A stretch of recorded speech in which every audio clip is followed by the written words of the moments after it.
প্রিয় মুসলমান ভাই ও বোনেরা, আসসালামু আলাইকুম। মুসলমান ভাই ও বোনেরা, পৃথিবীটা না অনেক কঠিন, আর তার চেয়েও বেশি কঠিন কিয়ামতের ময়দান। তাই আসুন না আমি, আপনি, আপনারা সবাই আল্লাহ ভীরু হয়ে যাই। অত্যন্ত পক্ষে নামাজ দিয়েই শুরু করি। আমি কোনো হুজুর মাওলানা কেউ না, আমরা একজন মুসলমান। তাই আমার আপনার দায়িত্ব ইসলামের দাওয়াত পৌঁছানো। আজ আমি রান্না করছি ঢেঁড়স ভাজি।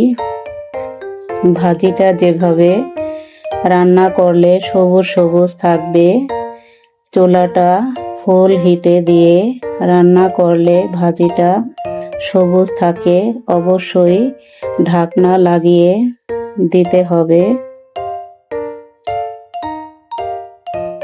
দেখুন আমি এখানে লবণটা দিয়ে দিলাম, দিয়ে দিচ্ছি কাঁচামরিচ কুচি, আর আলাদা করে কিছু পেঁয়াজ কুচি কেটে রেখেছিলাম, সেটাও দিয়ে দিলাম।